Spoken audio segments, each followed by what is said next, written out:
Hey, what's up, YouTube? You've got that funk and mini funk here, otherwise known as Hungry for Dreams. That's the wrong hand, dude. No one can see you wave. All right, that's cool. Anyway, and this is a video response to Bionic Dance and the conversation she initiated about the relative merits between Star Wars and Star Trek. And I really don't think that you can adequately compare Star Wars and Star Trek because it's like comparing walnuts and apples. It just can't be done. But insofar as they're both, space adventures, that's as much as they have in common as far as I'm concerned. And for various different reasons, I think personally that I like Star Trek more, although I would also say that I think Star Wars is cooler.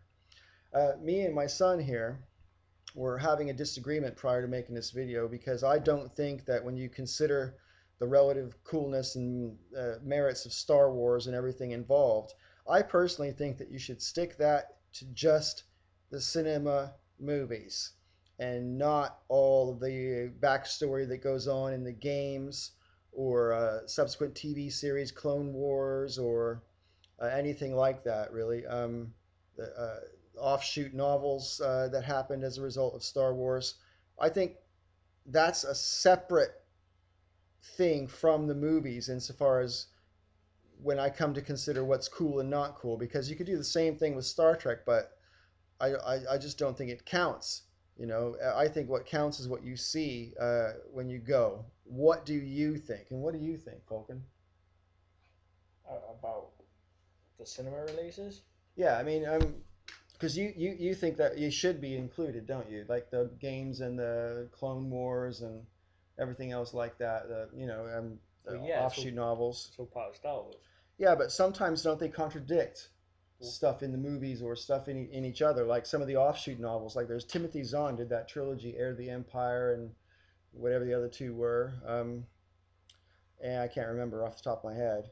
But those were like supposed to be like the officially endorsed by George Lucas ones after which took place after Star Wars. But then there's been other ones that sort of contradict what's in those. right. And there's also stuff when it comes to like the Clone Wars, like the animated TV series Clone Wars, which I love. And it does make a lot of sense when you fit it into the movies on the one hand. On the other hand, it does also break stuff. It breaks a couple of the rules in the movies. Yeah. So I don't necessarily think we should include it when you think about how cool Star Wars is. What do you reckon? Well, it's a part of Star Wars. They're all a part of Star Wars, whether they contradict each other or not. It's like saying you can pick or choose parts of the Bible. Yeah, you can. Well, I'm glad you mentioned the Bible because, Kate, here's one thing that I think Star Trek has over Star Wars by streets and miles, and that is their adherence to the scientific method and the theory of evolution and the unnecessity of any kind of a god. Whereas in C-3PO. whereas in Star Wars, C3PO, what C3PO got to do with Star Trek? Fucking, that was just a really weird What? mental fucking fart on your part. What? Anyways, in Star Wars, the Jedi thing is a religion. It's not a quasi religion, it is a religion. Everyone refers to it as such in the movies. And,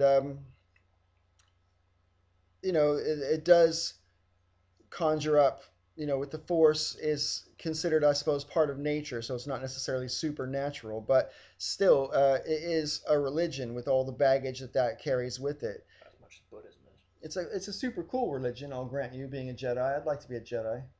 I got my Jedi tattoo right here. You can't see it in this angle. Anyway, but as far as Star Trek is concerned, I really like some things about Star Trek that I know are a bit cheesy to like, but I do like certain things about it.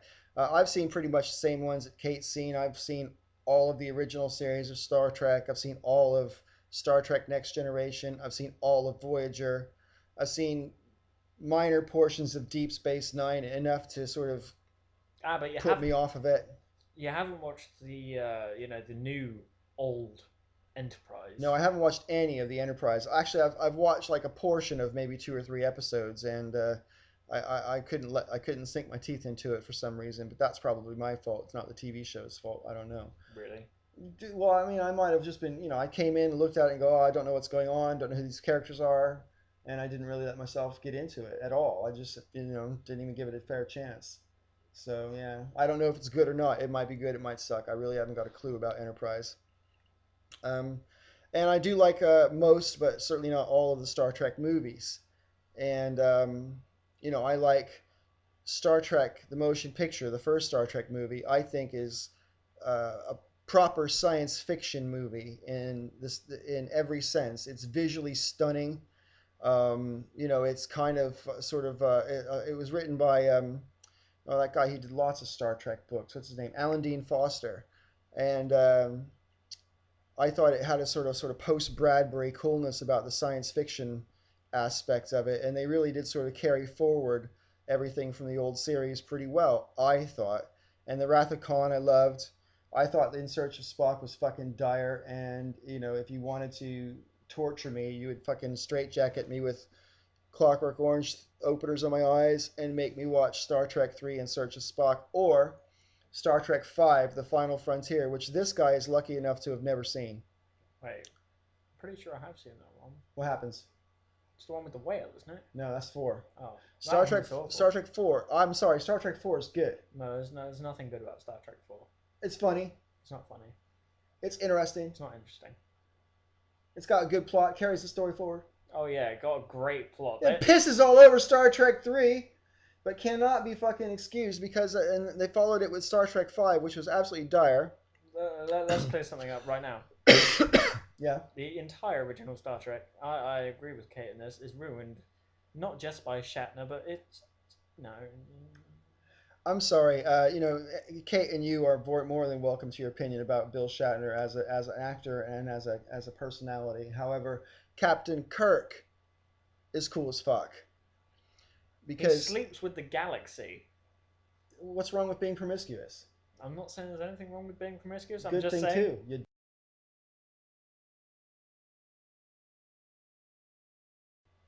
Where were we? Oh yeah, Jim Kirk. I think Kirk is very, very cool, and the triumvirate of Kirk and Spock and McCoy, I thought worked really, really well in the original series, and they carried that through in the movies to great effect. I thought. Um, the Final Frontier, Star Trek Six, is forgivable. It's certainly much, much better than Star Trek Five, and therefore I think they had to redeem themselves after Star Trek Five. And I didn't think most of the principal actors ever thought there was going to be any more Star Trek movies after The Final Frontier.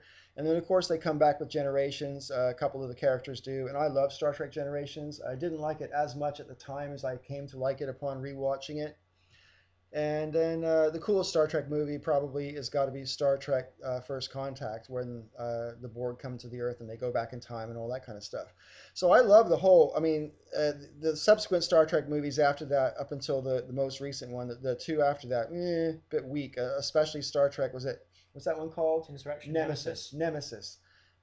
Nemesis was fucking boring. It was like it was written by a committee, and the actors didn't seem to have their heart in it because they obviously knew the script was crap. And seeing it in the cinema, I almost wanted to weep for Star Trek. I thought it was the death of Star Trek. I did think it was the death of Star Trek, and in that sense, the movie called Star Trek, the one that Kate referred to erroneously, understandably, but erroneously as a reboot. It's not really a reboot, as Abaddon 5 said. It's a brand new timeline. Simple as that. So it's we can't count on anything now. We can't even count on the Next Generation timeline as ever existing, thanks to the new Star Trek movie. So they've basically, I think that's genius as well, just from a marketing point of view, because they can get away with anything now. Oh yeah. Pretty much.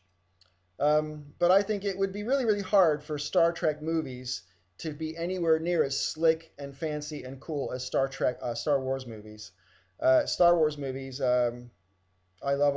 I can't help it. I don't just like the space adventures. I like the special effects, and I do like some of the cheesy acting. Let's be fair. Let's be fair, pal.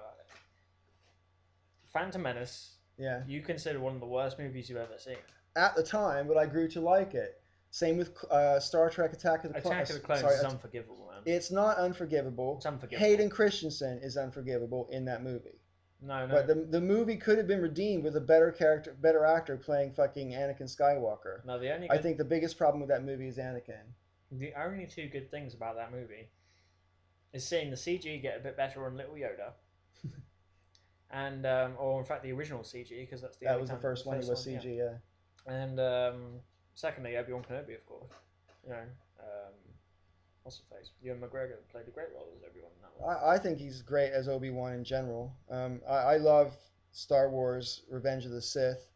I think it's a proper tragedy in the sort of ancient sense of the word. It's brilliant. I love it. The fall of Anakin Skywalker is well understated. I think But don't you they wish could we have. could have seen the younglings get murdered? I mean, Yeah, man. seriously. What's wrong with a fucking bit of child death just to show us exactly how evil these fuckers are?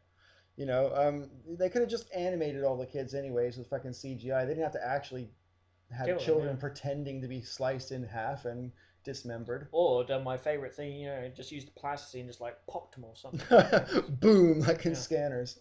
Just pop them with the force. that'd be quite Anyway, something. I thought it was great, and it kind of, I mused to myself that the reason that they started the Star Wars movies and Episode 4 is so that when you find out Darth Vader is actually Luke's father, it's a surprise in Star Wars 5. Because if you start the story at Star Wars 1, well, that's like the biggest anticlimax in the world.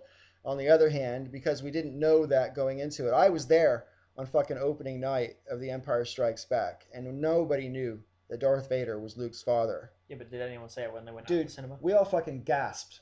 All right. No, I mean, but seriously, the whole cinema. It was fucking brilliant. no, but when it finished, did anyone say it as they were going out the cinema? Maybe Ooh. it might have been me. Oh, you didn't. No, you know me, man. I walked out saying, "I can't believe Luke died at the end." That's what I did. Of course. That's what I always do.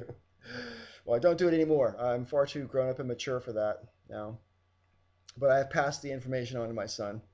Anyway, I guess this is incoherent and gone on way longer than it should have. So, Kate, I want to thank you for initiating this conversation. Let I me would know like how to you guys apologise think for it. down below. Yeah, I apologize for my behavior. It's just a bit of playful banter. Anyway, let me know down below if you think my opinions are full of shit. That's fine. And if you think Falcon's opinions are full of shit, you can keep that to yourself. That's my fucking son. All right? All right. Peace in, peace out, YouTube, and may all your ups and downs be ups.